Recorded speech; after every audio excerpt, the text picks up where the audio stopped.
conditions, not free market propaganda and corrupt politicians, cause they owned by special interest groups that fund their campaign. That's why you hear the same old things they claim. Welcome to the Project Censored radio show on Pacifica Radio. I'm your co-host Eleanor Goldfield, and this week, first up, I sit down with educator and author Allison Butler to talk about her latest book, The Judgment of Gender: How Women Are Centered and Silenced in Pop Culture.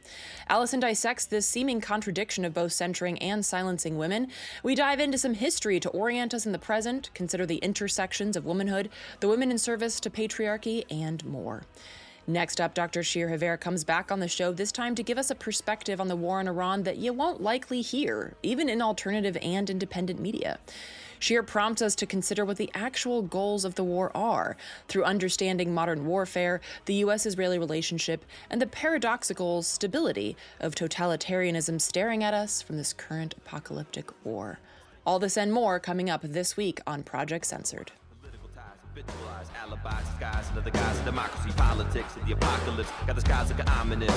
So the ocean burned bright with waves full of poison. Genocide wars fought for little poison. The weapons manufactured paid for by taxing all the bridges and the levees and the mines collapsing. All the prisons build the capacity citizens. Hypnotized by the master thief. Combine and conquer, steal a masterpiece. Open your eyes and realize what's happening. Time's running out to reach all potential fame at the table. Welcome to the Project Censored radio show on Pacifica Radio. I am your co-host, Eleanor Goldfield, and here's some of the news that didn't make the news for the week of March 30th, 2026.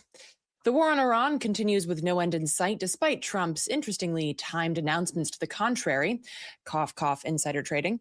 Iran reports 241 students and teachers killed. In the meantime, 644 schools damaged since the war began, with a total death toll now above 1,500, with at least 60 children under the age of 5 murdered by U.S.-Israeli strikes. And as the Pentagon tells troops to get ready for an inevitable ground invasion of Iran, the Center on Conscience and War has reported a nearly 1,000% increase in their calls by active military looking to file conscientious objector claims. As guests on the show have in the past pointed out, a ground invasion of Iran would be catastrophic for the U.S., not just in terms of Iran's size and topography, but in terms of their military readiness. Meanwhile, Iran announced last week that it would allow passage to non-hostile ships through the Strait of Hormuz. As of the recording of this news feed, Iran had granted Spain free passage through the strait as a sign of appreciation for their anti-war and anti-Zionist stance. A Thai oil tanker has also been allowed passage. More on the Strait of Hormuz in today's second interview with Dr. Shir Hever. In the West Bank, the pogroms have exploded in frequency, as DropSite News reports, with Palestinians experiencing multiple settler attacks every day. B'Tselem also reports that since the war in Iran began again, settlers have killed 5 Palestinians in the West Bank, and at least 33 families have been forcibly displaced. Meanwhile, on the home front, in Tennessee, lawmakers have passed a bill mandating anti-communist education, designating November 7th as Victims of Communism Day, requiring schools to offer at least 45 minutes of instruction on the impacts of communist regimes. Is there a Victims of Capitalism Day, or is that just every day?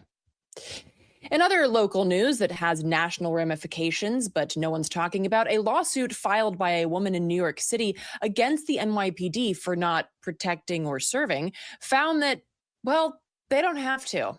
According to attorneys for the city, NYPD has no constitutional requirement to protect someone from being attacked.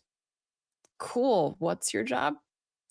The U.S. State Department, meanwhile, under President Donald Trump, has been accused of stealing more than $1 billion from immigrants and sponsors in what experts are calling, quote, the largest fraud in the history of the U.S. immigration system. A report published last week by the Cato Institute found that the State Department and Department of Homeland Security were receiving millions of applications from immigrants whom Trump has already made ineligible for legal status, but pocketing the fees without processing the requests. Nice. In related news, in the first 7 months of Trump's second term, authorities arrested and detained parents of at least 11,000 U.S. citizen children, a number that, if the pace held up, will have roughly doubled by now. That's an average of more than 50 U.S. citizen kids a day with a parent disappeared into detention. And that's just kids who are U.S. citizens, by the way, that's covered in this ProPublica report. Of course, while that number is horrific, the real number of children losing a parent each day to these fascist policies is higher, and we should not be more or less enraged by it based on paperwork. And this past week, the Nuestra America convoy to Cuba arrived in Havana, delivering tens of tons of aid to the island nation. Upon re-entry into the United States, several U.S. citizens who had taken part in the convoy were detained by Border Patrol. And a little nugget of good news, it does exist. Following waves of strikes, Starbucks has agreed to negotiate with union baristas. Union leaders still call on allies to delete the Starbucks app and not buy any Starbucks until the agreement is reached. And I'd add to that until Palestine is free, as Starbucks is among the BDS list of targets. Solidarity and intersectionality, something our guest Allison Butler will discuss more on today's program. And with that, that's some of the news that didn't make the news for the week of March 30th, 2026. And now on to this week's program. Thanks, everyone, for joining us at the Project Censored radio show on Pacifica Radio. I'm your co-host, Eleanor Goldfield, and we're very glad right now to be joined by one of our Project Censored favorites, Allison T. Butler, who's a senior lecturer and associate chair in the Department of Communication at the University of Massachusetts Amherst. She's the vice president of the Media Freedom Foundation and the author of the newly released Judgment of Gender, How Women Are Centered and Silenced in Pop Culture, published by the Censored Press. Allison, thanks so much for being here. Thank you, Eleanor. I'm psyched to be here. So I actually want to start off with a little bit of pushback and banter vis-a-vis women in service of patriarchy, because this is something that you don't see a lot of play in, and I appreciate that you brought up women in service of the patriarchy in your book. And throughout your book, there's discussion here and there about female politicians. And in the beginning of your book, though, you talk about Kamala Harris, and you write that she was silenced. And I have to say, I disagree. You know, in a world where women are disappeared for writing op-eds, for instance, I don't think it's fair to say that she was silenced. She wasn't chosen. Mm-hmm. She still has an incredible platform, one that uplifts and upholds the systems that oppress women globally. You know, genocide wasn't a red line for her. And talk about being tone deaf. She came out with the politics of joy at a time in which the majority of Americans can't afford a $500 emergency. How joyful. Now, of course, there are women who there are people who did not vote for her because she's a woman, because she's a non-white woman. Absolutely. I would argue that there are just as many, if not more, people who didn't vote for her because of who she is as a person.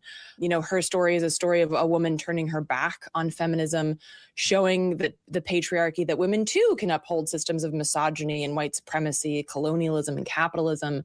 And so I want to dig into this a little bit, because the goal is not to have women in power just to say that we have women in power, but that we have good people in power that actually represent us as women, that target the architecture of our oppression.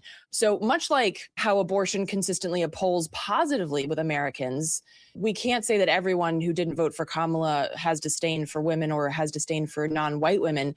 And there's nuance here, right? And a lot of that nuance rests on the shoulders of women who do uphold the patriarchy, which, again, I know that you discuss in your book.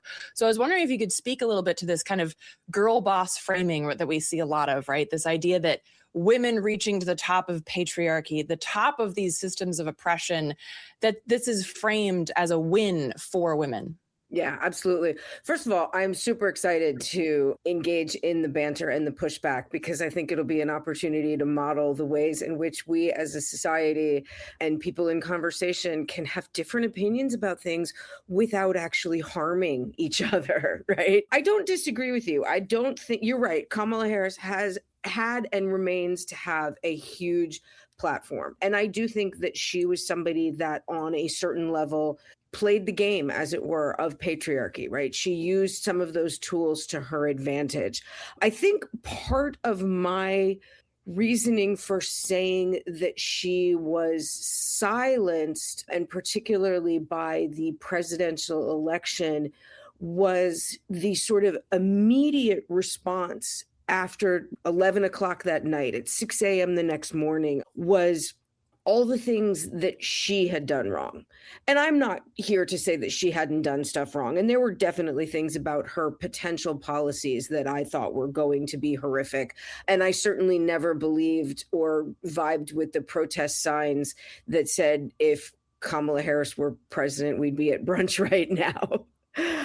But I think my articulation of her being silenced was that we weren't talking exclusively or fairly or centering the work of the larger system. It was her. It was everything she had done wrong. It was everything she was going to do wrong, versus what is going on in our system and in our structure that makes it okay for us to put 1,000% of this on her versus on some of the bigger issues. But, the potential of somebody not voting for her because she's not a good person. I think we've shown as a nation that we are willing to vote, eager, in fact, to vote for bad people. But we seem to be more comfortable voting for bad men than for bad women.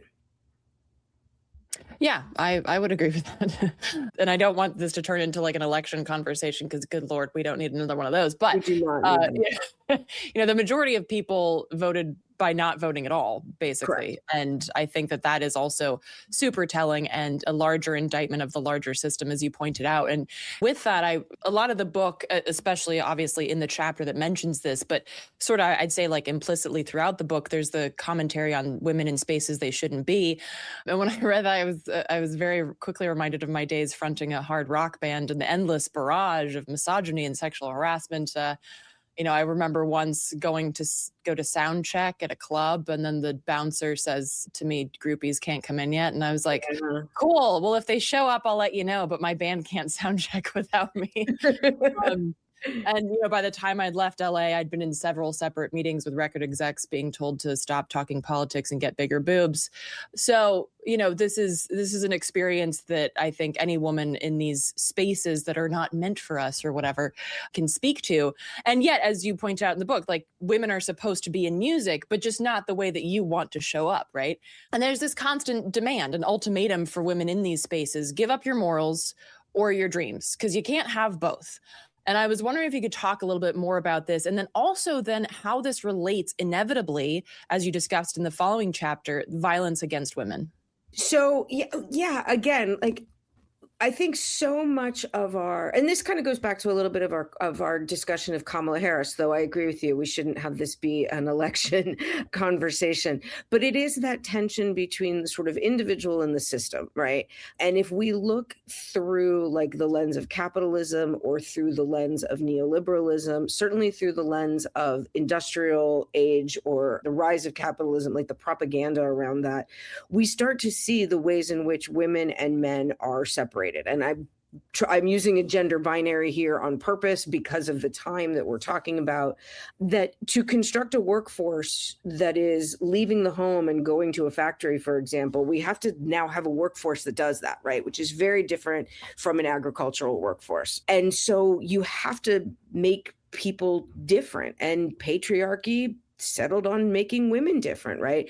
Leading into violence against women. When we look at indigenous populations who in American history, we tend to treat as one large homogenous group versus the wide variety of different people, different cultures, different expectations, et cetera.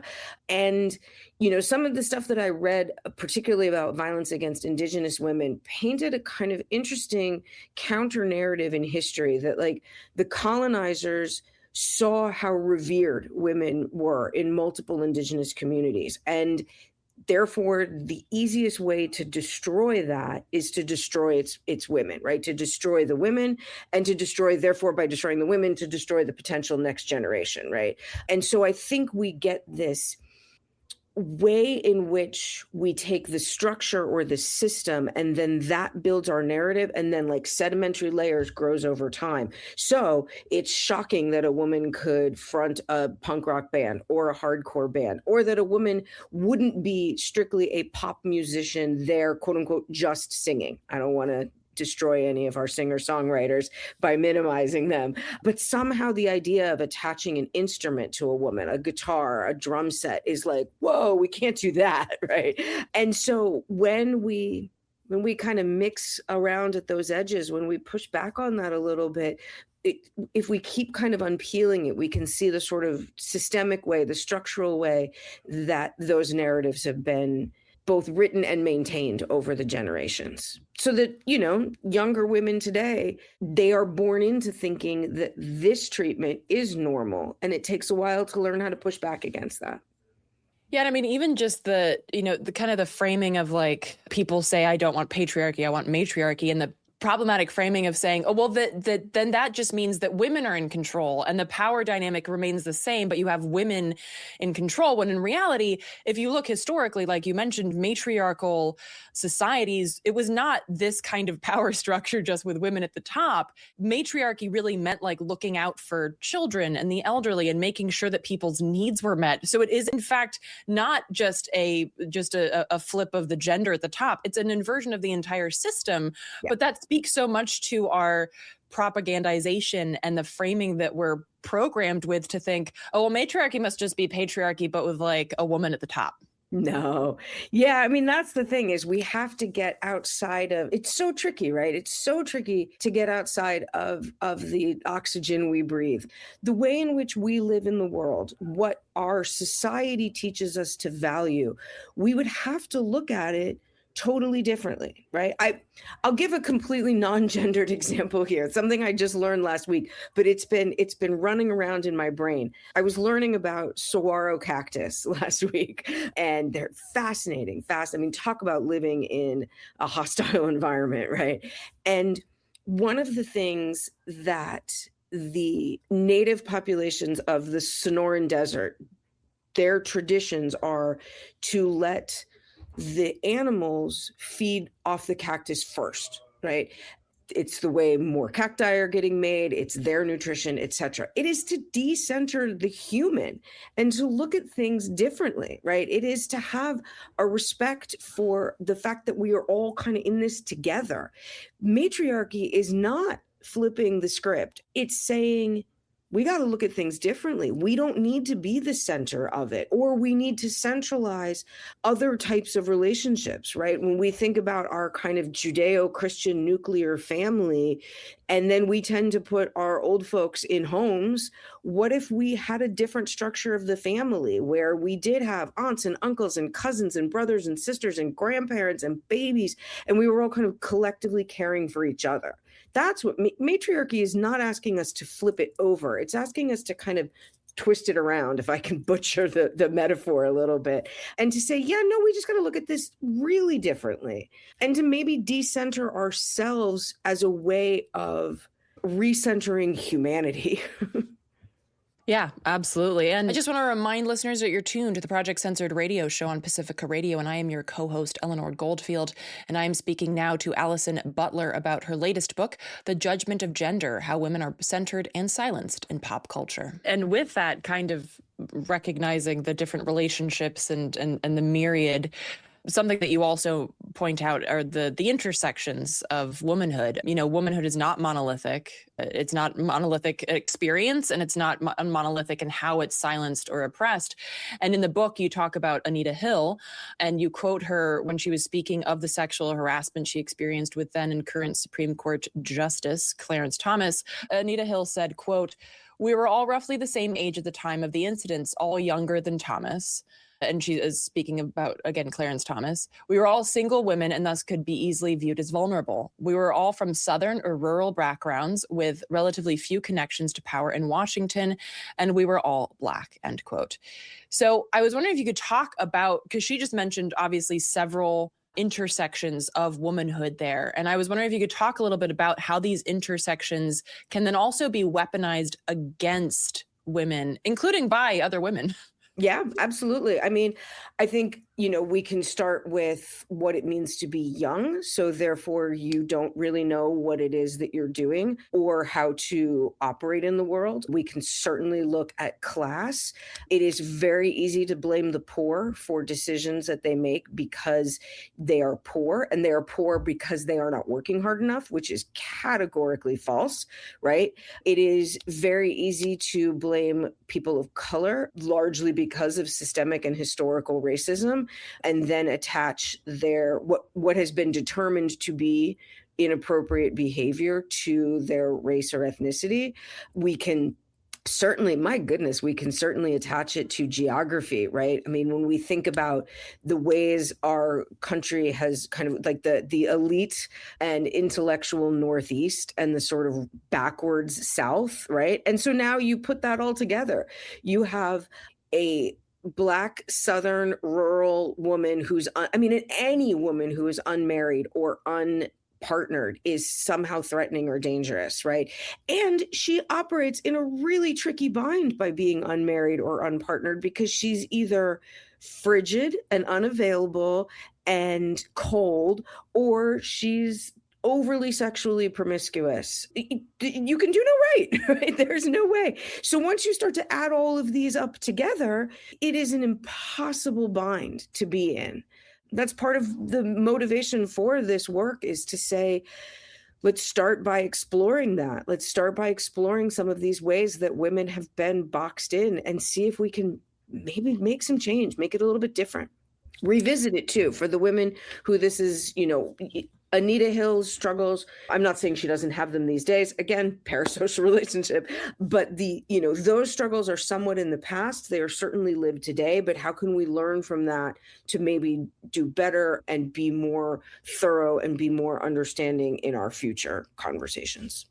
Yeah, absolutely. And I want to get to the how we look at history, but what you were saying just reminded me of the a gazillion times that I've heard reports, or indeed in personal relationships, where people have said, they told me I wasn't acting like I'd been raped, when I went to go report it.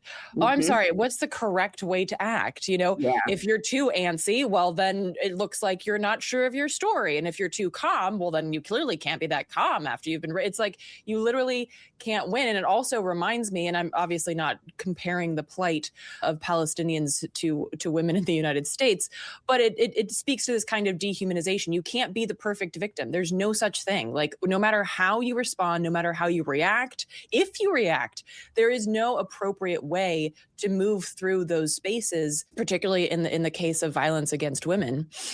And yeah, absolutely. And with regards to biology, kind of, the elephant in the room in a lot of these conversations about gender is, the issue of trans folks. And, the way that a lot of cis women relate to this is kind of like the piece of the pie, okay, well, we're finally clawing our way to some kind of gender parity, which we're not, but that's their argument. It's we're finally clawing our way to some kind of gender parity, and now you're getting in the way. You're not real women, and it is this it's a scarcity perspective on womanhood, which I find really bizarre. There's not enough womanhood to go around. I don't understand, but I'm wondering, can you touch on that, because I think that this is also a question that divides not just people in general, but also women. Yes. Yeah. I mean, there's a big divide within feminist circles of whether or not trans women are women, or whether or not trans women are the biggest threat to women. And I find that very upsetting, because when we look, and I'm not a statistician, right? So I'm reading the statistics, I'm reading the quantitative data. And when we look at that data, we are seeing that trans humans are more likely to be attacked. Right. Trans women more so likely to be attacked. Right. This is perceived to be a huge threat. And I am deeply concerned about the violence against any person, any trans person, etc. But I think what we also need to do is look at ways that we kind of have a war of invisibility, right, against these bodies that are deemed inappropriate. So when we look at things like bathroom bills, and how humans cannot use the bathroom, should not use a bathroom that doesn't match their sex assigned at birth. First of all, who's at the door? That is a somewhat gentle, and I hate to use that word, but I mean it for what I'm about to say next, a somewhat gentle entrance into a police state, right? In general, who is watching us walk into a bathroom, right? If that's somebody at the door, then we've got some other things to talk about as well, right? But I think some of the more insidious things that come up with bathroom bills, so-called bathroom bills, are that then you don't leave your house, right? If you can't use the bathroom that matches who you are as a human being at your place of work or school, then it's safer to stay home. And so what happens then is, if enough people stay home, then it becomes invisible. And then folks who might not live with, or might not know that they live with, trans populations can say, well, I guess that bathroom bill isn't very fair, but it doesn't really matter in our community because we don't really have any trans people. And it's like, Your trans community members might just be staying home because it's safer there. And so for the rest of us who might not be seeing that, we can maybe say, I guess that doesn't have to be my fight. I guess I don't have to worry about that because that's not here in my community. My community, I have to worry about potholes. I have to worry about the fact that that stop sign fell down and we need that stop sign, right? And so we get lulled into, without even being transphobic, we get lulled into that invisibility. And that I find terrifying. I think when we have a culture that talks a lot about something like Holocaust denialism, for example, we give oxygen to that. And then over time, that oxygen says, oh, well, maybe that just wasn't that big of a deal, right? And so we get to start to minimize. And that's really dangerous because then what we have to do is it becomes even less safe for people to be who they are and to fight back against oppression. And so it does have to be our community concern. And we do have to make places safe. And I don't mean that in the, woke virtue signaling kind of way. I mean it for real safety, right? For absolute real safety. And so I worry deeply about violence, but I worry almost more so about ignoring bodies away. Yeah, well put. And I want to wrap up here with, Rebecca Solnit said that we're in a storytelling crisis and the importance of telling stories that uplift certain people, right? And I think even with women, we are taught about Barbara Bush and Hillary Clinton, but in school, I was not taught about Ella Baker. I wasn't taught about Emma Goldman. Or what about Zheng Yisao, who was a Chinese pirate leader in the early 19th century and is considered like one of the most successful pirates ever, which is totally amazing. She commanded 80,000 pirates. Like, that is so cool. Didn't learn about her either. We have a system that promotes, again, like the women who are in service of the patriarchy, or it's like this single woman like Rosa Parks who just on her own one day decided not to move seats. But so it's a very twisted perspective on the women that we're taught about. And I was wondering if you could talk a little bit about that specific storytelling crisis and what you are doing about it, not only as an educator, but what you think others can do about it, even if they're not educators. Yeah. And Rebecca Solnit plays such a huge role in this book. Like, reading her work was just so incredibly valuable to me. But I think some of it is absolutely that, right? We need to be having more conversations. So when I first started doing some of this work and I would talk to different people about it, they would say things like, oh, have you heard of this story? Or have you heard of that person? And just as often as not, my answer was no, because I'm not really on TikTok, or no, because, I don't really follow long distance running, so I'm learning about women athletes or, TikTok influencers, which quite frankly still really confuse me. But okay, keep telling those stories, right? Let's keep telling those stories. Let's keep sharing those stories. Certainly one of the things that I try and do with my students is share with them things, from the days of yore, to say like, hey, this is how we got to where we are today. Like, today didn't just happen because we're here. Like, and what happened before you were born actually matters for today. But yeah, start telling those stories and start trying to share stories that are good and that are wonderful, right? So I point out in the book, in my conversation on missing and murdered Indigenous women and girls, is stories that push back against that.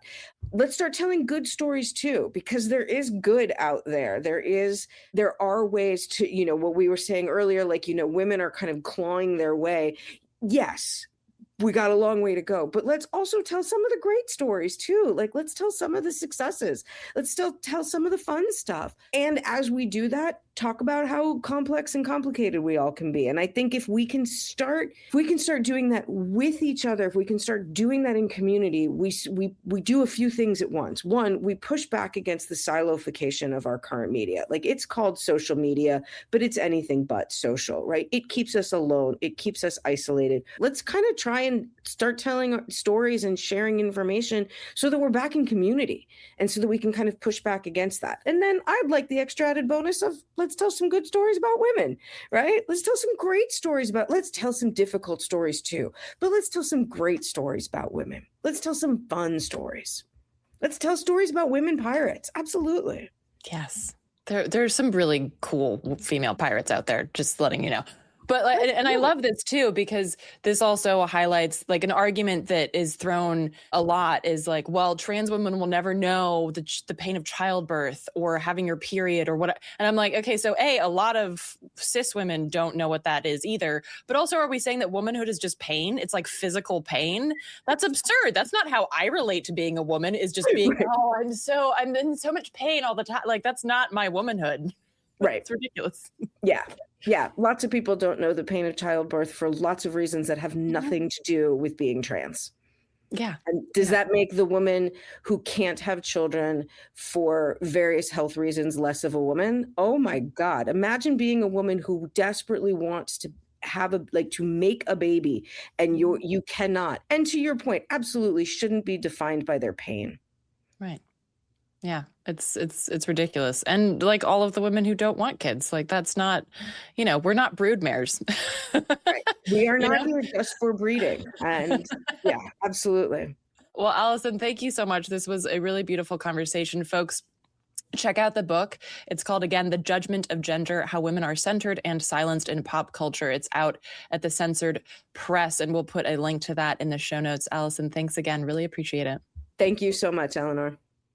You're listening to the Project Censored radio show on Pacifica Radio, and I'm your co-host, Eleanor Goldfield.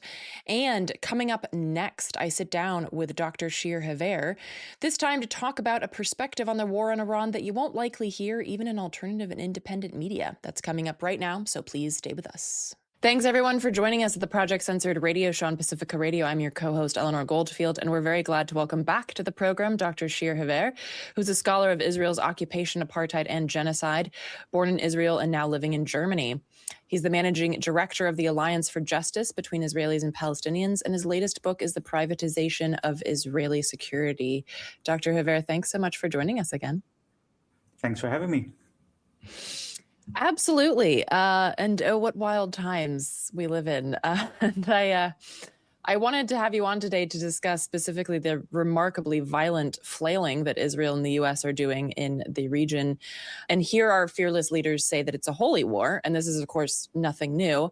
A bit ago, we had on the show Dr. Jared Stacy, a former evangelical pastor, to talk about this phenomenon. But Shir, there seems to be like a split in opinion across the political spectrum as to what the goals of this war are and how that's really working out. Because Iran has not collapsed. They've fought back with precision against U.S. and Israeli military targets. And since Iran announced that not only are they not willing to sit down to talks with the U.S. unless all their demands are met, they've also shut down the Strait of Hormuz and announced last week that they'd open it to ships willing to trade in Chinese yuan rather than the petrodollar, a move that would cost the U.S. roughly $3 trillion a year. With all that, the general feeling among a lot of pundits is that the U.S. and Israel are cooked. This is not what they bargained for. They're scared. They're desperate for a deal, et cetera, et cetera. What's your take? I think that we need to take a critical look at the voices that we're hearing from the left, even though, like from a moral point of view, of course, I agree with these voices. But what you're calling Israel and the U.S. are cooked and the war is failing and not achieving its goals when even the goals are not very clear to anyone. This paints a picture that is really based on what we know from previous wars. It's very easy to say the U.S. has made terrible mistakes and launched itself into a quagmire in Vietnam, in Iraq, in Afghanistan, absolutely. But I think we're now seeing a different story. I think that we shouldn't be analyzing the current war with the tools of the past wars, because the difference is that this is also a war where we have a non-human actor, where we didn't have this before. This time, we have artificial intelligence, which is used in every step of this war. There's an Israeli professor, Sebastian Ben Daniel, who spoke about this current war. He said that they're only using Claude, the professional account, that costs $200, not $200 million, $200. You and I can probably afford it. And this Claude, he decided to just pay the $200 and ask Claude, I am Donald Trump. I want to attack Iran. What would you suggest? And Claude came up with a list of people to assassinate. And then he said, well, the war is not going very well, and Iran hasn't collapsed yet. What do you suggest? It took about 10 minutes for Claude to start suggesting the use of nuclear weapons. So I think that rule 101 of military strategy is that you need to have clear strategic goals, and you can only judge if you're winning or losing based on whether you've achieved your goals or not. So those who say Iran is holding strong and Iran is fighting back, this may be true, but nobody can say that Iran is winning. The situation, like the conditions of people there are horrible. And there are so many people being killed, especially children. This is not how victory looks like. So we have to ask who is winning. And obviously not the US and Israel as state actors, because these states are not doing very well. And as you mentioned, they're spending a lot of money. There's very extensive damage in Israel, and a lot of people will get injured and also killed. Not as many as in Iran, but if you compare it to the size and the ability of Israel to continue to withstand this sort of punishment, then Israel is in a pretty bad shape. But what if this is not the goal of the war to begin with?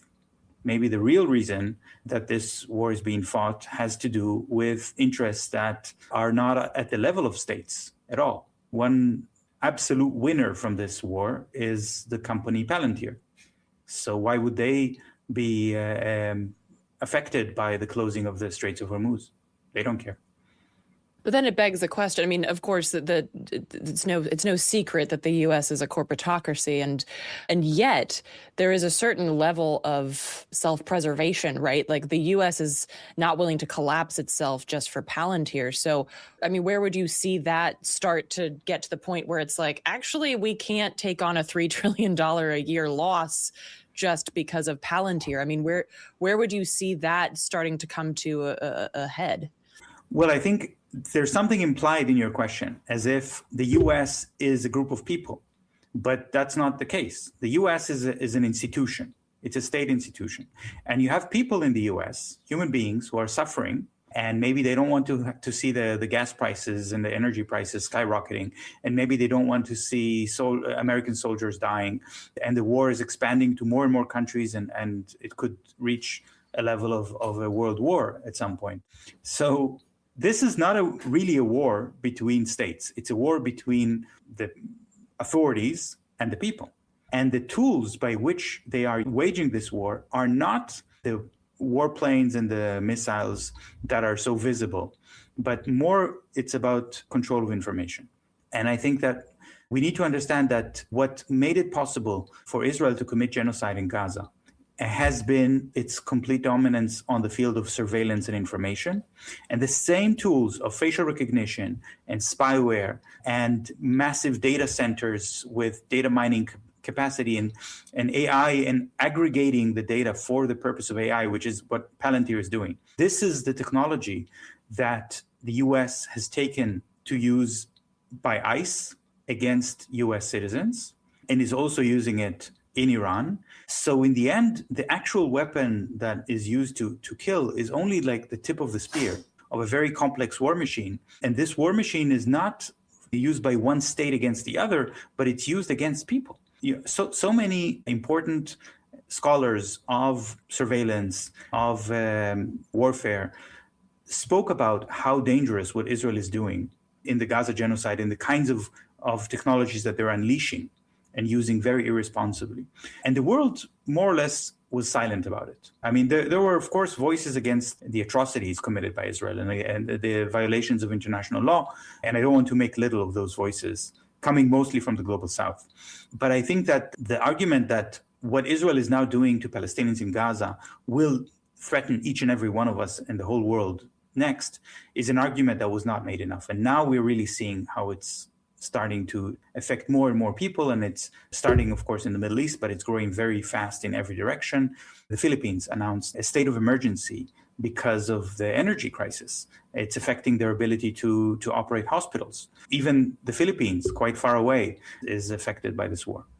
Yeah, well, the Strait of Hormuz is a critical to the petrodollar and to petro, of course. And I kind of wanted, because you've mentioned previous wars and kind of the framing around it, and I wanted to get into something that, and this is just one example, of course. There's not like one paper or one thing that we can point to and say, aha. But I think it's something that hasn't gotten a lot of discussion. And this is in 1996, way back when the world and I were young, Netanyahu, via the Institute for Advanced Strategic and Political Studies, which was an Israeli-based think tank with an office in D.C., put out a policy document titled A Clean Break, a new strategy for securing the realm. It was drafted by neocons Richard Pearl and Douglas Feith, who went on to be co-architects of the U.S. invasion and occupation of Iraq. This paper, A Clean Break, laid out a way to achieve regional dominance through military force in the region, targeting states that resisted Israeli power, namely Iraq, Syria, Lebanon, and Iran. And of course, a main tenet of this was also the plan to deny any kind of land for peace process with Palestinians. And I bring this up because I don't like hearing that, a lot of people say, oh, the U.S. is just doing Israel's bidding, because it lets the U.S. off the hook, like it's just being dragged along by Netanyahu and Israel. But I'm wondering how you feel that, how much is this also part of this kind of shared goals that we're looking at here, and how this shows the kind of really twisted entwining between the U.S. and Israel with regards to those goals? Yeah, I think that we need to understand the relationship between the US as a global empire and Israel as a regional empire and a proxy for US power. And it is inaccurate, as you say, to say that Israel dragged the US into this war. What actually I think is a better explanation is that what Netanyahu already in 96, as you mentioned, understood very well, is that for the US to execute imperial policy, it needs regional proxies. And Israel is perfectly situated to be the US regional proxy in the Middle East. But I think Netanyahu understood something else, which is it's not based on actual material things. It's not that Israel needs to be a very strong military force with a lot of soldiers and a lot of money. It's really about the story that you tell, about a kind of theater that you play. So I think this model that really showed how this relationship works between the US and Israel, and showed how those wars affect the corporate world. As you said, the US is a kind of corporate state, and Israel knows how to play its role within that story. But I think now the story itself is changing. So what you see now in Israel, the way that people are also responding to the war, and the way that people are talking about the war, and the question, are they able to withstand it for much longer, yes or no, is not a question that can be answered with how many missiles Iran has. It's a question that can be answered with how effective are the AI videos that show Tel Aviv burning when it's not, or alternatively show people cheering for Netanyahu in the streets of Tehran, which is also a fake. So it's really a war against the truth itself. And so I think that this is also why we need to update our terminology.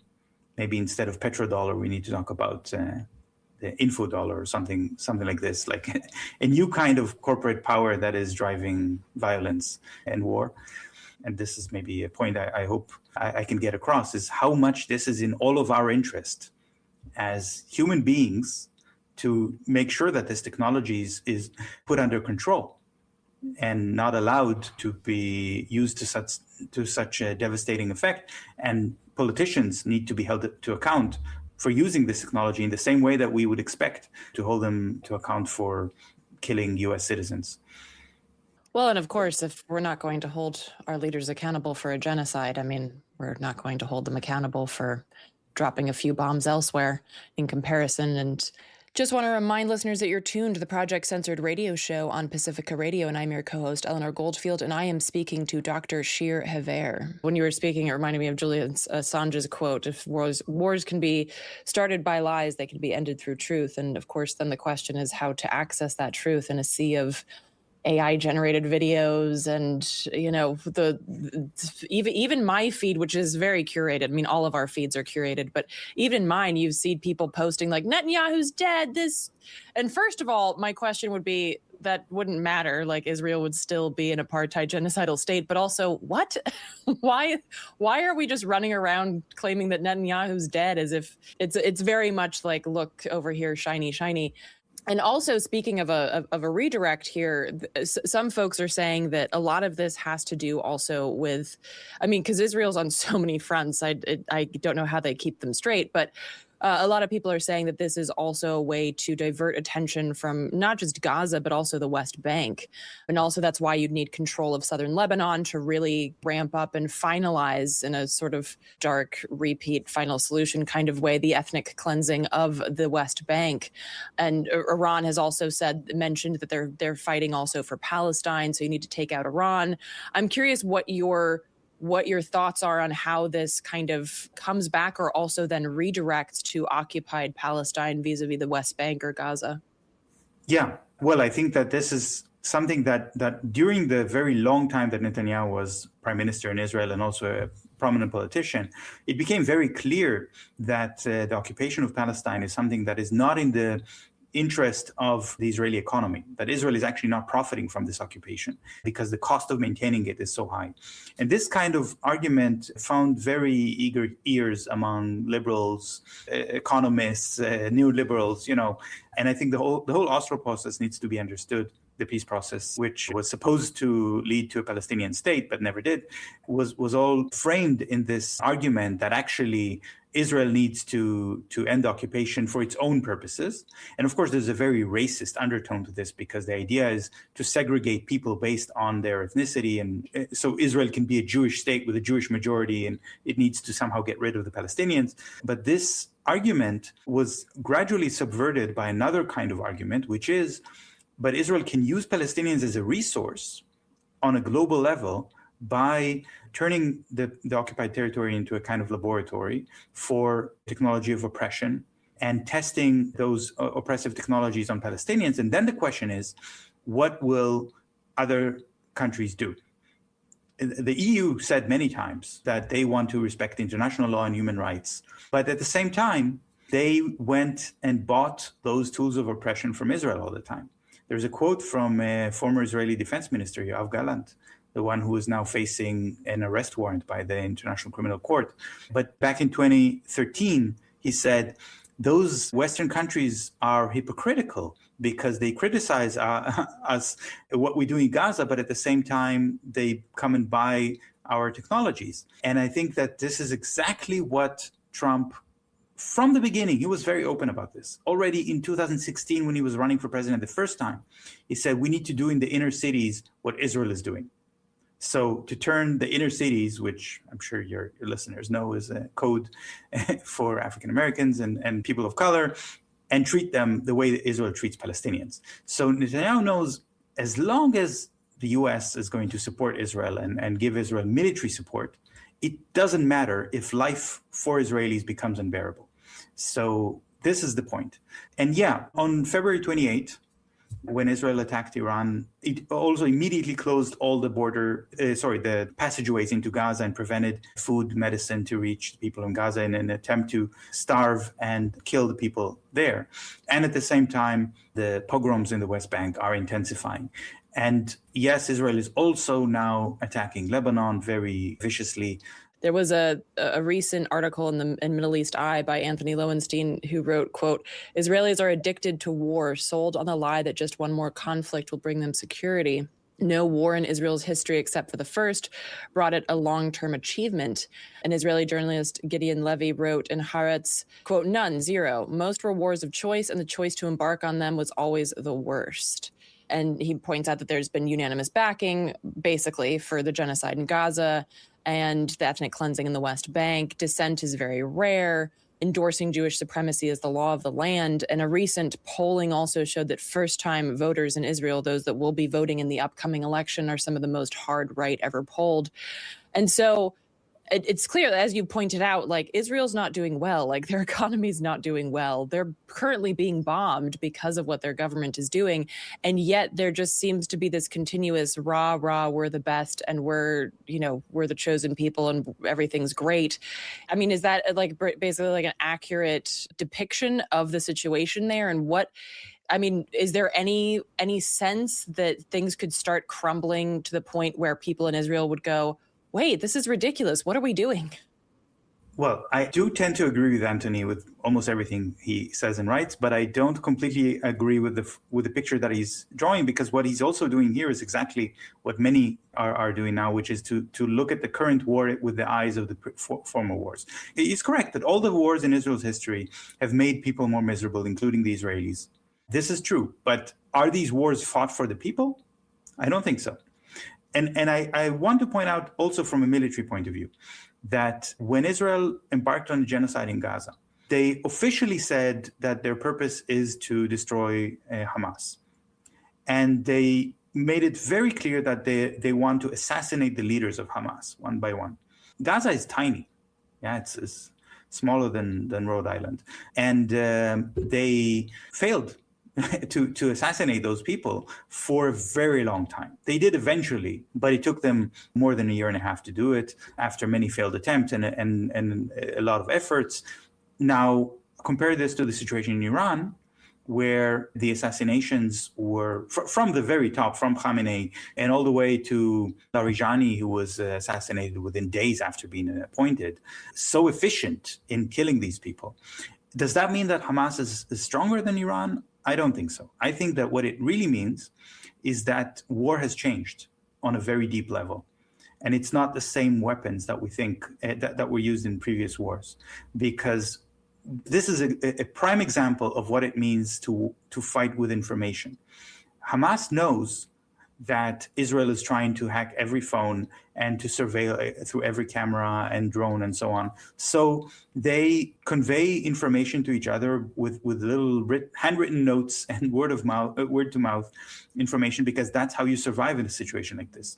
But in Iran, it's just a big country with a big army, and they cannot do this. They have to use digital communication. And every time they use digital communication, the information is also seen by the US and Israel.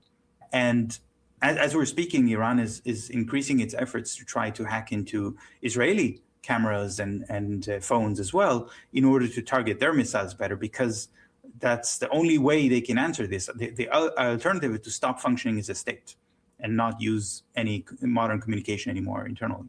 So this is something we need to point out. So I do think that as you say, the state of Israel, like the state of Israelis is bad, and the economy is in a very dire shape, and people are suffering. But when we talk about this rah-rah and mobilization among the public, let's just remember that it's not as unanimous as it appears to be, because we're talking about polls that are being only asked to Jewish Israelis. Okay, so among Jewish Israelis, there's a 90% support for the war, which is horrible. But not all Israelis are Jews.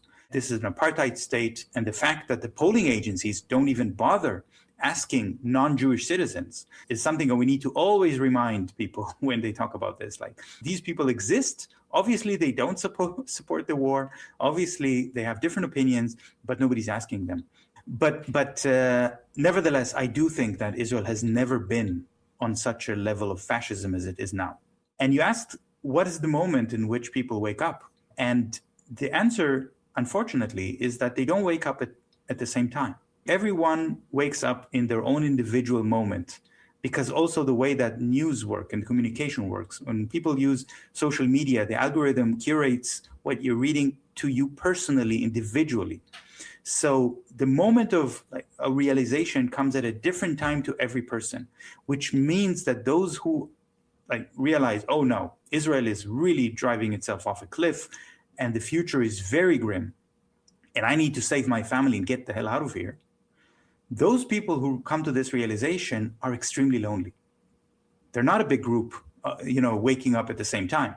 They're doing it one by one. And then really the only thing they can do is just pack their bags and leave. They cannot organize politically to change things from within. And this is what we're seeing. We're seeing hundreds of thousands of Israelis leaving. And usually those are the people who have the best options to leave, because they have maybe a second passport or good education, and they speak English and so on. So they have options. And also being well-educated means they're a little bit more aware of the situation and have the ability to consume international media.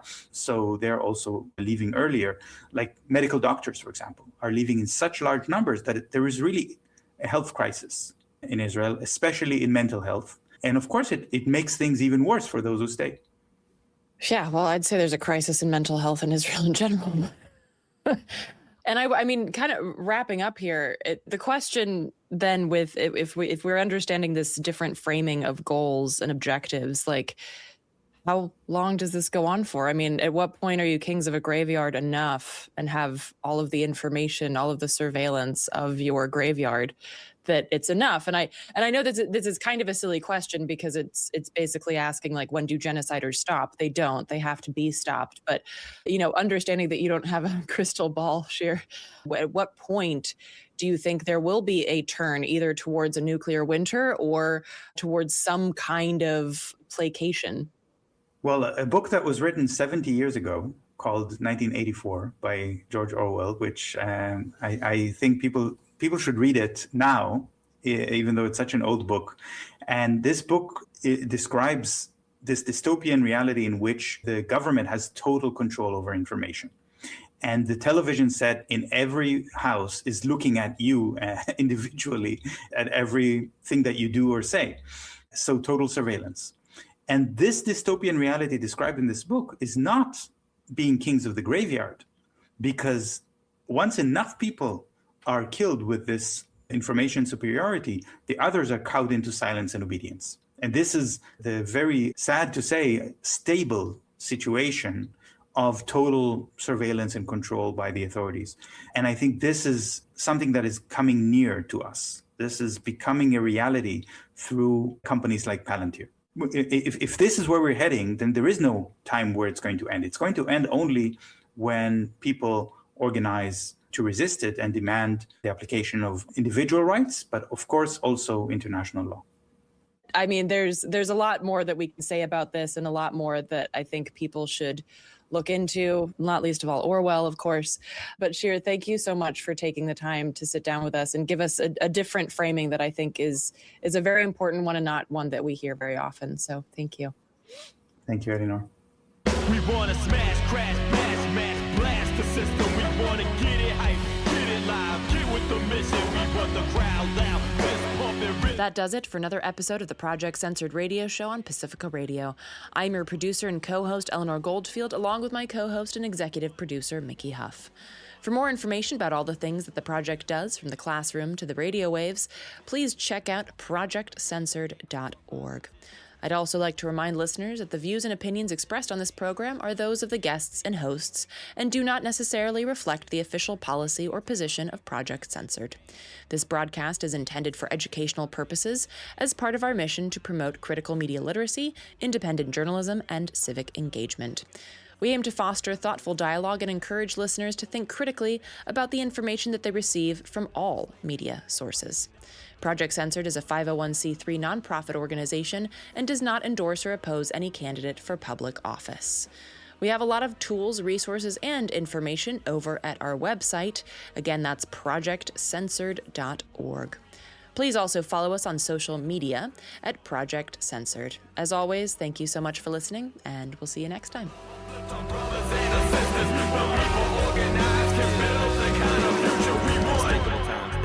Unthinkable crimes perpetrated by criminal minds, political ties, habitualized alibis, disguised under the guise of democracy, politics. KPFA continues its 77th birthday celebrations with a benefit performance featuring Grammy-nominated John Santos Sextet. Saturday, May 23rd at La Peña Cultural Center, 3105 Shattuck Avenue in Berkeley. Doors open at 7 p.m. and the show starts at 8 p.m. This event is hosted by us, Joanna Manqueros and Tawfiq Halabi. More information is available at kpfa.org/events. Miss today's newscast? Worry not. At KPFA, we get it. Life moves fast. That's why every headline, every deep dive, every voice that matters is waiting for you at kpfa.org. Head to the archives and catch the latest broadcast on your time. When time slips away, KPFA's got you. KPFA, vigilant as always.